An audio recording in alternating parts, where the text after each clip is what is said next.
얼마 전에 제가 유튜브 영상을 하나 봤는데요. 그 내용이 뭐냐면 그 네팔이라고 아시죠? 히말라야 산맥에 걸쳐서 있는 나라입니다. 근데 그 네팔이라는 나라의 기독교 선교 관련 영상이었어요. 근데 최근에 네팔에 우리 기독교가 굉장히 부흥을 한다고 합니다. 많이 부흥을 해가지고 도시에서부터 시작해가지고 저기 그 네팔은 산골 정말 깊은 산골이잖아요. 그런데 그 깊은 산골 막 절벽에 세워진 이렇게 되어 있는 마을 이런 데도 교회가 세워지는 일들이 요즘 많이 일어나고 있대요. 네팔이 이제 불교하고 힌두교가 중심이 된 나라입니다. 국민 대부분이 불교하고 힌두교를 믿고 있고 또 나라에 정치하신 분들도 그 종교 관련해서 다 영향받고 나라를 다스리는 이런 분들인데 인터뷰한 내용을 보니까 그 정부 관리 이런 사람들이 어떤 걱정을 하냐면 오랜 세월 동안 불교와 힌두교를 중심으로 이렇게 만들어졌던 자신들의 전통, 문화 이런 것들이 깨질 위험이 있다. 이런 걱정을 할 만큼 기독교가 요즘 굉장히 왕성하게 부흥을 하고 있다고 해요. 그런데 제가 이제 그 영상을 보다가 인상적인 내용이 한 가지가 있었는데 어떤 내용이냐면 그 아주 산골에 살고 있는 사람인데 이제 거기서 이제 뭐 어떤 종교를 믿었는지 모르지만 어떤 다른 종교를 믿고 있다가 개종을 하신 분이 인터뷰하는 내용, 아주 짧은 내용인데 그 내용이 있었어요. 어떤 내용이냐면 그분이 이런 얘기를 합니다. 자신이 기독교로 개종을 하고 나니까 너무 좋은 게 한 가지 있대요.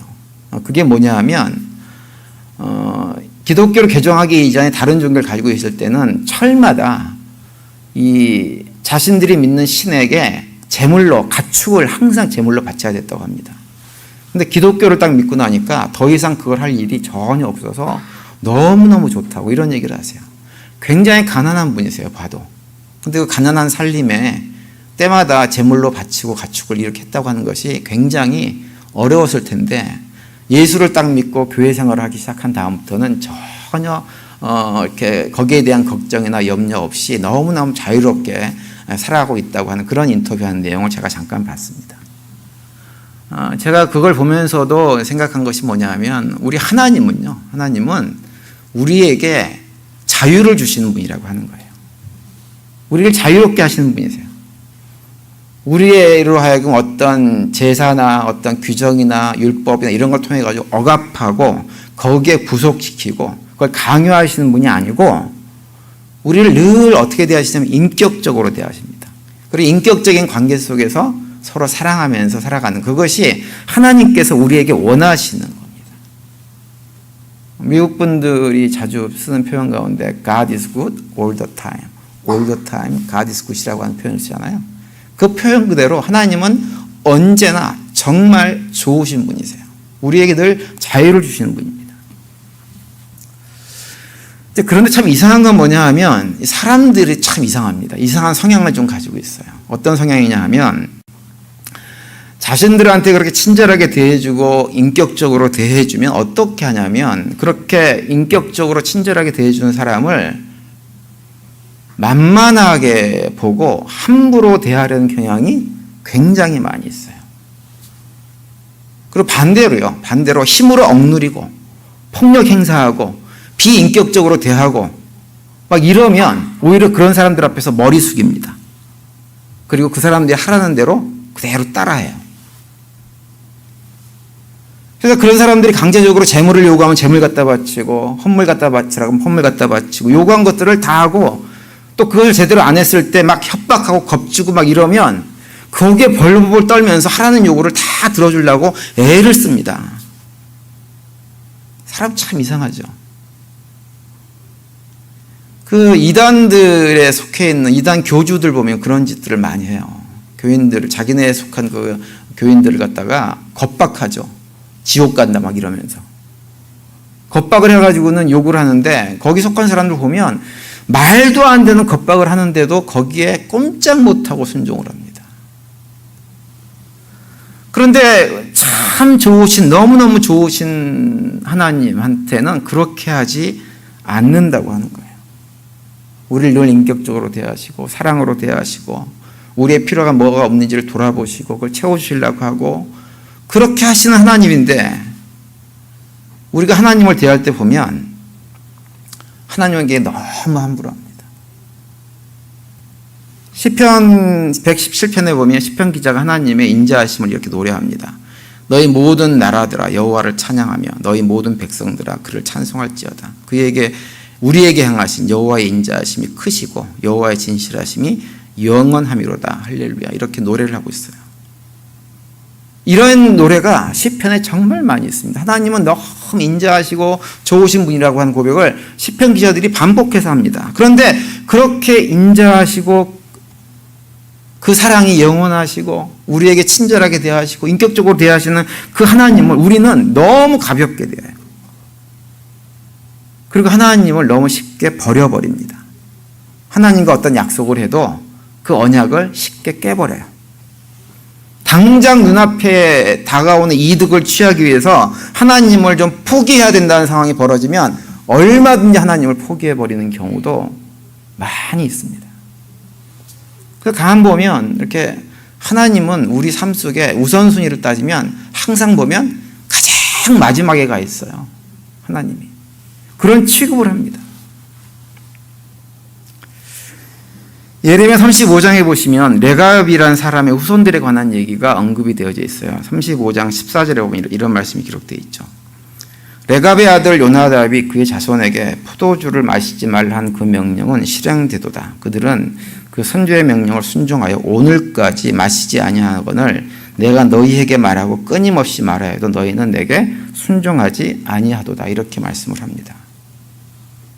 레갑의 후손들은 레갑의 아들 요나답이라고 하는 사람이 무엇을 명령했냐면 너희들은 집을 짓지 말고 늘 장막에 거하면서 포도주를 절대로 입에 대지 마라. 이렇게 명령을 했어요. 그랬더니 그 레갑의 후손들이 그 요나답의 얘기를 철저하게 들어가지고 아주 오랜 세월 동안 집도 짓지 않고 장막에 거하면서 포도주는 절대로 입에 대지 않는 삶을 살고 있다고 하는 거예요. 왜 이 얘기를 하시느냐? 그런데 이스라엘 백성들은 그렇게 하지 않는다고 하는 거죠. 하나님 말씀을 너무 귀담아 듣지 않고 그 말씀을 너무 쉽게 저버리고 불순종하는 삶을 살고 있다고 하는 거예요. 그러니까 이스라엘 백성들의 이 불순종이라고 하는 것이 얼마나 말이 안 되는 불순종인가라고 하는 것을 이 레갑의 자손들을 통해서 우리에게 보여주고 있는 것입니다. 사라의 말에는 정말 쉽게 귀를 기울이고 그걸 들으려고 하고 하면서도 정작 하나님의 말씀은 듣지 않는 거예요. 거부하는 거예요. 오히려 하나님께서 하지 말라고 하는 우상 숭배를 열심히 하고 살아가고 있는 거예요. 그걸 레갑의 후손들의 모습과 비교를 해서 하나님께서 지금 말씀을 하고 있는 것입니다. 우리가 요즘 새벽에 예레미야서를 보고 있는데요. 그런 말씀을 하세요. 결국은 그런 이스라엘 백성들, 특별히 남아국 유다 백성들의 그런 자세들 때문에 결국은 그것이 그들을 멸망의 길로 이끌었다. 이렇게 말씀을 하고 있습니다. 우리가 지난 주일날도 봤지만 로마서 1장 28절 이하에서 그 말씀, 사람들이 하나님을 그 마음에 두기 싫어하며 결국은 그 본성에 따라서, 타락한 본성에 따라 살아가다 보니까 그 삶의 자리가 지옥처럼 바뀌는, 죄악이 차고 넘치는 그런 삶을 살아가게 됐는데 이스라엘 백성들도 그런 모습을 닮아서 그대로 행하고 있다고 하는 거예요. 그리고 이스라엘 백성들뿐만 아니라 우리도 그러한 삶을 살아가고 있다고 하는 거죠. 오늘날 이 땅에 벌어지고 있는 온갖 악행들, 탄식들, 괴로움들, 전쟁들, 그로 인한 죽음들, 이런 모든 것들이 다 그 이유 때문입니다. 하나님 말씀은 전혀 귀담아 듣지 않고 그냥 내 탐욕에 이끌려 사는 거예요. 여러분, 그래서 우리가 그런 지옥을 경험해 살아가고 있는데 그런 우리를 바라보시는 하나님은 어떤 생각을 하고 계실까요? 여러분, 만약 우리가 하나님의 입장이라면 어떤 생각하시겠어요? 어떤 사람이 내 말 안 듣고 딴짓하다가 자녀들이 부모 말 안 듣고 딴짓하다가 엉뚱한 길로 가가지고 망하는 걸 경험합니다. 그럼 우리는 어떤 생각 가지나요? 쌤통이다 이런 생각 가지지 않나요? 쌤통이다. 내 말 안 듣고 하더니 봐라. 일 그렇게 됐지. 애들한테도 그러지 않습니까? 애들한테도. 자식들한테도 우리가 자주 하는 얘기 중에 하나가 뭐냐 하면 이제 티네이저 아이들이 부모 속을 썩이기 시작하잖아요. 그죠? 티네이저부터 한 20대까지 그러고 애들이 살아갑니다. 그러면 부모들이 애들한테 맨날 하는 소리가 있어요. 너도 이 다음에 결혼해가지고 꼭 너 같은 것 하나 낳아가지고 고생 좀 해봐라. 이 얘기를 거의 부모들이 다 합니다. 안 하신 분 있으면 손 들어보세요. 나는 그런 얘기 절대 안 하고 키웠어요, 애들. 없어요. 우리도 그런 얘기 애들한테 하고 키웠습니다. 속썩일 때. 근데 자녀들은 좀 봐주는 경우가 그래도 있습니다. 자녀들한테는 그래도 그런 소리를 하지만 좀 봐주는 경우가 있어요. 그런데 남이 나한테 허투를 한다든지 날 무시하고 나에게 상처를 준다 그러면 어떻게 하나요? 그건 진짜 못 봅니다. 원수 쉽게 맺고 언젠가는 원수를 갚고야 말겠다라고 하는 것을 반드시 작정을 하고 그 원수를 갚죠. 상대방이 누가 나한테 말로 이렇게 뭘 했어요. 내가 그 당시에는 좀 생각이 안 나가지고 반박할 말이 생각이 안 나서 참고 있었어요. 참고 있고 끝나냐면 절대로 안 끝납니다. 내가 언젠가는 반박해가지고 너를 코를 납작하게 해줄 날을 반드시 내가 맞고야 말리라. 이러고 우리가 살아갑니다. 우리는 그러고 살아가요. 그리고 나를 힘들게 했던 사람이 혹시라도 걸려 넘어져서 실패한다든지 잘못되면 그거 쌤통이다. 이게 우리의 본성이고 마음이에요. 그런데 하나님은 어떻게 하실까요? 하나님은 그렇게 하지 않으세요. 하나님은 어떻게 하시냐면 우리가 하나님을 그렇게 무시하고 함부로 대하고 그래서 죄를 범하고 하나님을 떠나는 그 순간부터 무엇을 하시는 분이냐면 우리를 구원할 계획을 세우시는 분이 하나님이세요. 어떤 계획을 세우셨을까요? 바로 예수 그리스도를 통해서 우리를 그 죄의 자리, 사망의 자리에서 구원할 계획을 하나님께서 세우셨어요. 창세기 3장 15절 말씀이에요. 말씀 보시면 이렇게 되어 있죠. 내가 너로 여자와 원수가 되게 하고 내 후손도 여자의 후손과 원수가 되게 하리니 여자의 후손은 내 머리를 상하게 할 것이요 너는 그의 발꿈치를 상하게 할 것이니라 하시고 이렇게 말씀합니다. 하나님께서 사단, 뱀으로 나오는 사단에게 하시는 말씀이에요. 근데 여기서 여자의 후손은 누구냐면 바로 예수 그리스도를 의미하는 것입니다.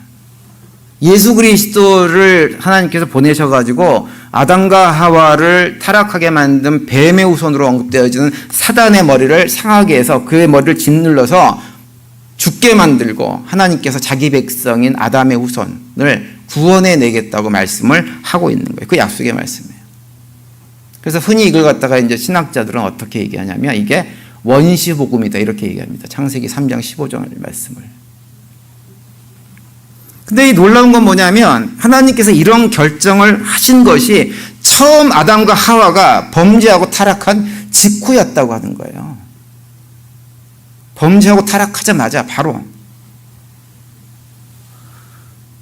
아담과 하와를 통해 가지고 어떻게 해서든지 그들을 달래 가지고는 하나님께로 돌아올 수 있도록 만들 계획을 세우신 것이 아니라 그렇게 하신 것이 아니라 이미 아셨어요.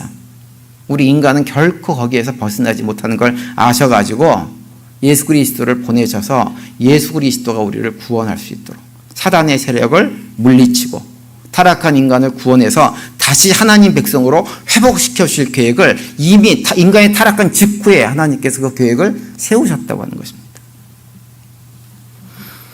여러분, 하나님과의 관계를 망가뜨리고 깨트려버린 것은 누군가요? 우리 인간들이에요. 그리고 하나님과의 관계가 깨졌을 때 답답한 건 누군가요? 우리예요, 우리. 하나님은 답답할 게 아무것도 없으세요. 하나님께서 우리한테 너희들 하나님을 사랑하고 살아라 라고 말씀하시지만 그건 하나님께서 사랑이 갈급해서 그런 건 절대 아니에요. 하나님은 세 분 하나님이 충만하게 사랑하시는 관계이기 때문에 사랑이 갈급하지 않아요. 아무것도 아쉬울 것이 없는 분이세요. 답답한 건 우리들입니다. 우리들. 하나님으로부터 오는 은혜와 사랑을 공급받지 못하기 때문에 삶이 공고해지고 힘들어지는 건 우리들이에요. 그래서 그 관계를 회복하려고 노력해야 되는 입장은 우리들입니다. 우리가 먼저 해야 되는 거예요. 그런데 우리는 거기에 관심이 없어요. 우리는 그냥 그러고 사는데요. 우리를 너무너무 사랑하시는 하나님은 우리가 그렇게 사는 것을 결코 그냥 두고 보실 수가 없었던 것입니다. 그래서 하나님께서 무엇인가 하기로 결정을 하는 거예요. 인간의 노력으로 수고로 열심으로 도저히 그런 지옥 같은 자리에서 벗어날 수가 없다고 하는 것을 아시기 때문에 그곳에서 벗어날 수 있게 하기 위해서 이 일을 계획하신 것입니다. 여러분 혹시 그 기생충 패러사이트라고 하는 영화를 보신 분 계세요? 안 보신 분 계세요? 혹시 안 보신 분? 안 보신 분 이상한 분들이 계시는군요. 우리 교회도 주일학교에도 선생님 한 분이 두 분 중에 한 분이 안 보셨대요. 그래서 내가 이상하신 분들이라고 그랬어요. 그런 영화는 보셔야죠. 보셔야 되는데 그 영화를 보면 아주 유명한 대사가 있습니다. 거기에 송강호라고 하는 사람이 이제 주인공으로 나오잖아요. 그런데 그 아들이 하나 있어요. 근데 아들이 무슨 사기칠 계획을 세웁니다. 사기칠. 누군가를 속여가지고 사기쳐가지고 이럴 계획을 세워요. 그런데 그 계획을 세우는 걸 보면서 그 아버지 송강호가 뭐라고 그러냐면 야, 너는 다 계획이 있구나. 이렇게 얘기합니다. 그런데 한동안 한국 사회에서 너는 다 계획이 있구나라고 하는 것이 굉장히 유행을 했어요. 그런데 우리 하나님은요, 우리를 구원하기 위해서 우리로 하여금 하나님 백성답게 우리를 세우기 위해서 계획이 다 있으신 분이세요. 계획을 가지고 계신 분이세요. 진짜 계획을 가지고 계신 분이세요. 그래서 시편 40편에 보면 시편 기자가 이런 노래를 합니다. 주 나의 하나님, 주님께서는 놀라운 일을 많이 하시며 우리를 위한 계획을 많이도 세우셨으니 아무도 주님 앞에 이것들을 열거할 수 없습니다. 내가 널리 알리고 전파하려 해도 이로 헤아릴 수도 없이 많습니다. 이렇게 노래를 합니다. 하나님은 계획을 가지고 계신 분이세요. 우리가 하나님에게 어떠한 태도를 취하든지 우리가 하나님을 떠나서 하나님 말씀 무시하고 거부하면서 우리가 타락한 본성에 따라서 그냥 삶을 살려고 도망쳐도 우리가 무엇을 해도 하나님은 우리를 구원하기 위해서 계획을 가지고 계신 분이세요. 그리고 그 계획은 우리의 노력, 우리의 능력과 관계없이 자기 백성은 반드시 살린다는 계획이에요. 여러분 우리는 그 하나님의 계획을 신뢰해야 됩니다. 하나님의 계획을. 그래서 하나님의 계획을 신뢰하고 우리가 살아가면서 사실 여러 가지 감당하기 힘든 여러 가지 상황들을 경험하잖아요. 그죠? 도저히 내 힘과 능력으로 어쩔 수 없는 상황들을 경험하잖아요. 그럴 때 기억해야 될 건 뭐냐면 내가 이런 상황에 처한다고 하더라도 하나님은 나를 이 자리에서 구원하실 계획을 가지고 있다고 하는 것을 믿어야 됩니다. 그것을 믿을 때 우리의 삶이 아무리 절망의 나에게 떨어져도 그 자리에서 다시 샘을 얻고 일어나서 믿음의 길을 걸어갈 수 있는 근거가 우리에게 마련되어지는 것입니다. 우리의 성도님들이 그 하나님의 계획을 붙들고 믿음의 길을 걸어갈 수 있게 되기를 간절히 바랍니다. 그리고 하나님의 구원 계획에 대해서 우리 한 가지 좀 더 생각할 것은 뭐냐 하면 그렇다고 한다면 왜 하나님은 예수 그리스도를 통해서 그 일을 하시려고 하셨을까요? 라고 하는 거예요.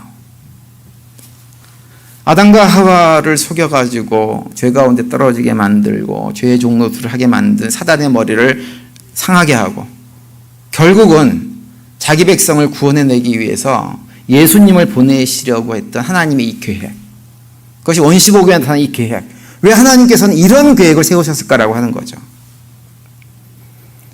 그런 계획을 통해 가지고 예수님은 하나님이시기 때문에 하나님으로서 가지고 있는 놀라운 권능을 가지고 기꺼이 사단과의 전쟁에서 이길 수 있어서 그걸 물리치고 격퇴시켜서 이 땅에 온전한 의로움만, 선한 것만 세워놓기 위해서 예수님을 선택하신 걸까요? 어떤 이유일까요? 여러분 혹시 그 스타워즈라는 영화 보셨어요? 오늘도 영화 얘기를 많이 하네요. 스타워즈 안 보신 분 손 들어보세요. 있네요. 저 뒤에 한 명. 예, 스타워즈는 이제 원체 유명한 영화니까 미국 사람들한테 유명한 영화니까 대부분 보셨을 거예요. 그런데 그 내용이 어떤 내용인가요? 선과 악의 싸움이에요. 선과 악의 싸움. 선한 세력과 악한 세력이 싸우는데 스타워즈는요. 그 내용을 보면 누가 이기는 것처럼 되어 있냐면 악의 세력이 이기게 되어 있습니다. 거기에는. 왜냐하면 그 인간 본성이 그렇기 때문에요. 자꾸 거기 끌려가게 되어 있어요. 그래서 그걸 스타워즈는 보여줍니다. 그래서 스타워즈에서는 그런 내용으로 소개가 되지만 예수님은 스타워즈에 나오는 좋은 사람들하고는 비교가 안 될 만큼 강력한 힘을 가지신 분이잖아요. 그죠? 그러니까 스타워즈에서 하는 그 전쟁처럼 전쟁을 해가지고 악의 세력을 완전히 진멸해 버리기 위해서 예수님을 보내주시겠다라고 말씀하신 걸까요? 그 이유가 아니죠. 그죠? 그 이유가 무엇인지를 구체적으로 보여주는 말씀이 오늘 우리가 읽은 이사야 53장 말씀입니다. 이 이사야 53장 말씀은요, 하나님께서 예수 그리스도를 이 땅에 보내셔서 어떠한 방식으로 범죄하고 타락해서 사단의 종으로 살아가는 하나님 백성들을 구원해 내실 것인지를 아주 세밀하게 말씀해 주는 장이 이사야 53장입니다. 그래서 이사야 53장을 이렇게 묵상하고 읽고 묵상해 보면 예수님께서 이래서 오셨구나라고 하는 것을 구체적으로 우리가 알 수가 있고요. 그 말씀의 핵심이 뭐냐면 이사야 53장 6절 말씀이에요. 이렇게 기록되어 있죠. 우리는 다 양 같아서 그릇 행하여 각기 제 길로 갔거늘 여호와께서는 우리 모두의 죄악을 그에게 담당시키셨도다. 이렇게 말씀을 합니다. 여기서 언급하는 그에게는 누굴 얘기하는 걸까요? 예수님을 말하는 거예요. 하나님의 계획은 무엇이냐 하면 예수님이 가진 힘과 능력을 가지고 악의 세력을 진멸해 버리는 것이 아니라고 하는 거예요. 오히려 그 반대예요. 세상 사람들이 바라보는 시선으로는 완전히 패배하는 방식을 하나님께서 사용하십니다. 힘으로 짓누르는 것이 아니라 스스로 패배의 자리로 나가는 방식을 하나님께서 선택을 하세요. 어떤 방식이에요? 예수님께서 우리의 죄를 대신 담당해서 우리를 위해서 죽는 방식을 하나님께서 선택하신 거예요. 여러분, 왜 하나님께서 이런 방식을 선택하셨을까요? 다른 방법으로는 안 되나요? 굳이 예수님이 이 땅에 오셔가지고 우리의 죄악을 담당하시는 거 말고 그냥 하나님께서 그래 너희들 죄 없던 걸로 해줄게 라고 말씀하셔도 되잖아요. 그죠? 굳이 예수님을 보내셔가지고 십자가 고난당하게 하고 죽게 하고 그걸 또 바라보게 하고 이런 거 말고 그냥 오케이, 내가 하나님이니까 모든 권세를 가지고 있으니까 오늘부터 너희들 죄는 없다라고 말씀해 줄 수도 있잖아요. 근데 왜 그렇게 안 하시고 굳이 예수님을 보내셔가지고 우리의 죄를 대신 담당하게 하고 십자가에서 죽게 만드시는 일들을 하셨을까요? 그 이유가 뭘까요? 두 가지 이유 때문에 그래요. 한 가지 무엇 때문이냐면 하나님의 성품 때문에 그렇게 할 수밖에 없어요. 하나님은 사랑의 하나님이시기도 하지만요, 동시에 어떤 하나님이시냐면 공의로우신 분이 하나님이세요. 시편 89편에 보면 하나님에 대해서 이렇게 표현을 합니다. 공의와 공평은 주의 보좌요 기초요, 이렇게 얘기합니다. 공의와 공평이 주의 보좌이면서 기초라고 하는 거예요. 이거는 뭐냐면 하나님께서 세상을 다스리시고 판단하시고 심판하실 때 그 기본 원칙이 무엇이냐? 공의로움, 공평하심이 하나님의 기본 원칙이라고 하는 거죠. 하나님 입맛대로 하고 싶은 대로 그냥 아전인수식으로 마음대로 하시는 분이 아니라 하나님은 공의로우신 분이고 공평하신 방식으로 모든 일들을 처리하시는 분이세요. 그래서 시편 9편에 보면 이렇게 노래합니다. 여호와께서 영원히 앉으시며 심판을 위하여 보좌를 준비하셨도다. 공의로 세계를 심판하시며 정직으로 만민에게 판결을 내리시리로다. 이렇게 말씀을 하고 있죠. 공의롭다고 하는 말은 다른 말로 얘기하면 무엇이냐면 죄가 있는 곳에 심판이 있고 죄의 대가를 반드시 치르게 한다고 하는 거예요. 그것이 공의로움이에요.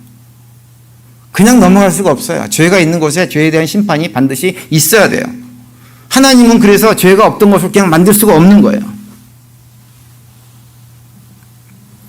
그런데 문제는 우리 인간 스스로는 그 죄의 대가를 치를 만한 자격도 능력도 우리에게는 없다고 하는 거예요. 스스로 해결할 수 있는 존재가 아닙니다. 그래서 우리 대신 누군가, 우리와 똑같은 인간인 어떤 누군가가 우리를 대신해서 그 죄의 문제를 대신 감당해 주지 않으면 우리의 죄의 문제는 결코 사라질 수가 없어요. 그래서 하나님께서 인간은 육신을 입혀서 예수님을 이 땅에 보내셨고, 인간의 육신을 입고 이 땅에 오신 예수님은 그것을 감당할 수 있는 유일한 자격과 조건을 갖추고 계신 분입니다. 그래서 하나님은 예수님에게 우리의 모든 죄를 그에게 다 뒤집어 씌우시고 그로 하여금 우리의 죄를 대신 감당하게 하신 거예요. 그래서 오늘 본문이 그것을 우리에게 말씀해 주고 있죠. 5절에 보면 이렇게 말씀합니다. 그가 찔림은 우리의 허물 때문이요 그가 상함은 우리의 죄악 때문이라. 그가 징계를 받음으로 우리는 평화를 누리고 그가 채찍에 맞음으로 우리는 나음을 받았도다. 이렇게 말씀을 합니다. 예수님께서 우리를 대신해서 우리의 모든 죄의 대가를 치름을 해서 우리가 어떻게 됐느냐? 낫게 됐다고 하는 거예요. 낫게 됐다. 이것이 하나님께서 예수님을 이 땅에 보내주신 첫 번째 이유입니다. 하나님께서 예수님으로 구원의 계획을 삼으신 첫 번째 이유가 바로 이것 때문입니다. 그리고 또 한 가지 이유는 무엇이냐면 죄의 권세 때문에 그래요. 죄의 권세 때문에. 여러분, 죄는요 강력한 힘이 있습니다. 죄라고 하는 것은 끊임없이 죄인들을 참수합니다. 그래서 죄의 문제가 해결되지 않으면 그 죄에 끌려다니게 돼 있어요. 우리가 죄를 짓고 나면요, 그 죄가 너 죄인이잖아, 너 같은 것이 뭐, 자꾸 우리 자신이 죄인 그 이상도 이하도 아니고 아무것도 아니라고 하는 것을 우리 스스로 바라보게 만들어 버립니다. 그러면서 그 죄 가운데 있기 때문에 하나님께서 나를 심판하실지도 모른다라고 하는 두려움을 가지고 있고, 결국은 영원한 심판 가운데 떨어지는 죽음에 대한 두려움을 갖고 살아가게 되어집니다. 그래서 우리가 구원이라 그럴 때, 구원을 좀 다른 말로 얘기하면 뭐냐 하면 죄의 짐으로부터 벗는 것이 구원이라고 얘기를 할 수가 있어요. 고린도전서 15장 55절 56절에 보시면 이렇게 말씀하고 있죠. 사망아 너의 승리가 어디 있느냐, 사망아 내가 쏘는 것이 어디 있느냐, 사망이 쏘는 것은 죄요 죄의 권능은 율법이라, 이렇게 말씀을 합니다. 이 말씀은 예수님께서 십자가에서 대속의 죽음을 주시고 나서 부활하심으로 해가지고 더 이상 율법으로는 정죄하는 죄의 권세가, 그리고 죄에 대한로 인한 죽음에 대한 두려움도 다 사라져 버렸음을 이 고린도전서 15장 말씀 우리에게 해주고 있는 거예요. 여러분, 이 문제가 해결되지 않으면요 우리는 죄의 굴레를 벗어나지 못합니다. 못해요. 살면서 무슨 일, 자그만 일만 벌어지고 좀 힘든 일만 벌어지면 우리가 쉽게 그러잖아요. 내가 옛날에 무슨 죄를 져서 이 모양이지? 이걸 늘 세상 사람들 다 그러고 살아갑니다. 근데 하나님은 우리가 그렇게 사는 것을 원하지 않으세요. 내가 죄 때문에 천벌을 받는 거지. 그 죽음을 생각할 때마다 그 내가 지은 죄 때문에 두려워가지고 난 죽으면 지옥 갈지도 몰라. 죽어봐야 알지. 어떻게 될지 알 수 없다. 늘 이런 두려움 속에 살아가는 거예요. 죄라고 하는 것이 그런 것입니다. 그래서 이 죄의 문제를 해결해 주셔야 돼요. 해결해 주지 않으면 이 땅에 우리가 살면서도 하나님 백성이 되고 나서도 하나님 백성다운 삶을 살아낼 수가 없는 것입니다. 그런데 오늘 본문에서 하시는 말씀은 뭐냐 하면 예수님께서 이 땅에 오셔서 우리가 감당해야 될 그 죄로 인한 모든 치러야 대가들을 다 처절하게 감당해 주셨다라고 말씀을 하고 있는 거예요. 그렇게 하실 것이다 이사야서는 말씀하고 있고, 실제로 그 예언대로 예수님께서 이 땅에 오셔가지고 이사야 53장에 기록된 그대로 우리의 죄를 대속하기 위해서 우리가 현재 짓고 있는 죄, 과거에 지은 죄, 앞으로 지을 모든 죄를 다 대속하기 위해서 온갖 고난 당하시고 죽으셔서 우리로 하여금 그 죄로부터 자유케 해주셨다고 하는 것을 성경이 우리에게 선포해 주고 있습니다. 그 은혜로 우리가 이제는 자유케 되어져서 비록 살면서 이런저런 좀 죄를 짓고 연약한 부분이 있다고 해도 죽으면 어떻게 하지, 지옥 가면 어떻게 하지, 이런 걱정을 할 필요가 있어요, 없어요? 없는 거예요. 자유 가운데 살아가는 거예요. 그래서 고린도전서 15장 50절에서는 이렇게 선포합니다. 그러나 우리 주 예수 그리스도를 통하여 우리에게 승리를 주신 하나님께 우리는 감사드립니다. 이렇게 고백을 합니다. 우리는 모든 죄를 대속하신 예수 그리스도를 통해서 이제 죄에 대해서는 완전한 승리를 거둔 사람이에요. 내가 한 건 아니지만 예수님께서 하심으로 우리는 완전한 승리를 거둔 사람임을 선포하고 있는 거예요. 또 히브리서 10장 19절에 보시면 이렇게 말씀합니다. 그러므로 형제들아 우리가 예수의 피를 힘입어 성소에 들어갈 담력을 얻었나니, 이렇게 말씀하세요.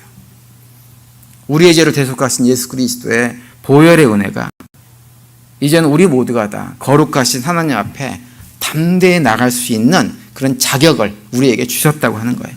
더 이상 죄의 권세가 하나님과 우리 사이를 가로막는 장애물이 되지 못한다고 하는 것입니다. 또 에베소서 3장 12절에 보면 이렇게 말씀합니다. 우리가 그 안에서 그를 믿음으로 말미암아 담대함과 확신을 가지고 하나님께 나아감을 얻느니라, 이렇게 말씀을 하고 있어요. 예수 그리스도가 우리의 죄를 다 대속해 주셨다고 하는 것을 믿고 이제는 정말 담대함을 가지고 어떤 꺼리낌도 없이 어떤 두려움도 없이 아버지 하나님 앞에 담대히 나갈 수 있는 하나님의 자녀들이 다 되었다고 하는 거예요. 여러분, 이것을 믿으시기를 바랍니다. 우리의 죄를 위해서 돌아가신 예수님을 생각할 때 우리가 생각해 볼 수 있는 좋은 예화가 하나 있습니다. 뭐 실화라고는 하는데 정확하게는 알 수 없지만 제가 볼 때는 그냥 만들어낸 얘기 같지는 않고 얘기가 하나 있는데 어떤 얘기냐면 이런 얘기예요. 1910년대에 있었던 일인데요. 샌프란시스코에서 있었던 일이라고 합니다. 샌프란시스코에 그 중국 사람들이 당시에 많이 살았잖아요. 그런데 형제가 아주 이렇게 관계가 좋은 형제가 살고 있었대요. 그런데 형은 굉장히 이렇게 좀 좋은 사람이에요. 정직하고 성실한 사람인데 이 동생은 상당히 문제가 많은, 그래서 좋지 않은 사람들하고 몰려다니고 뭐 이랬던 것 같아요. 어느 날 동생이 그 아는 사람들하고 노름을 했어요. 노름을 해가지고 돈을 좀 많이 잃었습니다. 많이 잃었는데 노름이 거의 끝날 때쯤 돼서 가만히 보니까 돈을 제일 많이 딴 사람이 뭔가 속이고 노름을 했던 것이 발각이 된 거예요. 그래서 싸움이 붙었습니다. 그래서 뭐 사기를 쳤으니 무효니 돈 내놔라 어쩌다 이렇게 하다가 중국 뭐 청년이 키가 쬐끄맣잖아요. 미국 사람들은 무슨 수로 당해요.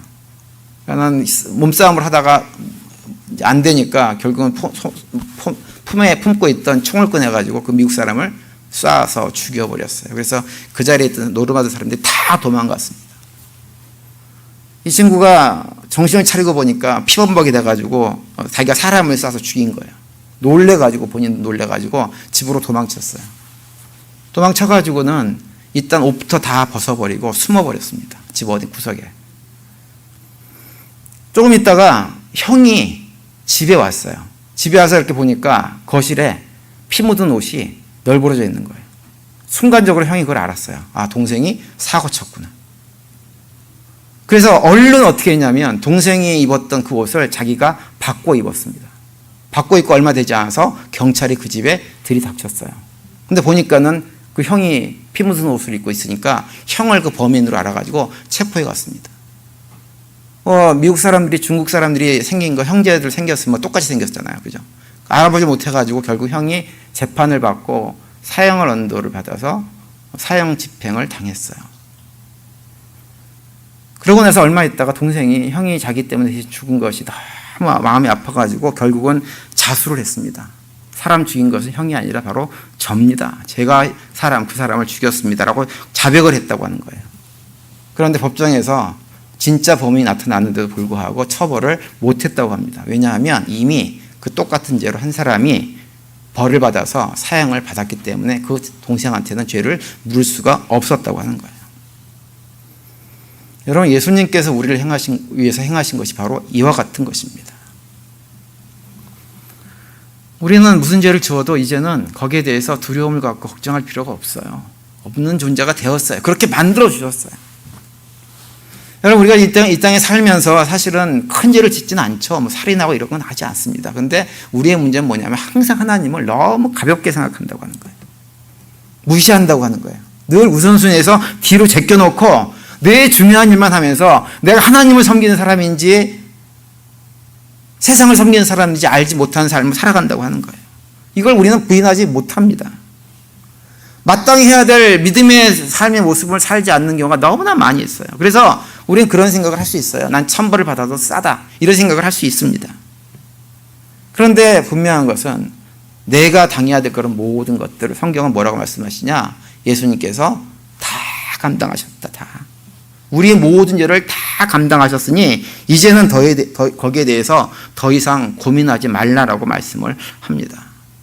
그러면서 그 예수 그리스도의 죽음을 통해 가지고 하나님과 우리 사이에 가로막혀 있던 모든 것들은 다 해결됐다. 이렇게 말씀을 해주고 계세요. 우리를 벌하시는 대신에 자기의 가장 사랑하는 아들을 대신 벌하시는 사랑이 하나님의 사랑입니다. 하나님 우리를 그렇게 사랑하세요. 그리고 우리 이 자리에 계신 우리 모두는 그 놀라운 사랑을 받은 존재들입니다. 이번 한 주간 지내시면서 다시 한번 그 하나님의 사랑을 기억하시는 가운데 하나님의 사랑받는 자녀로서 당당함을 가지고 믿음의 삶을 살아내면서 삶 가운데서 하나님의 기쁨이 되어지고 하나님께 영광을 올려드리는 복된 한 주간이 될 수 있게 되기를 간절히 축원드립니다.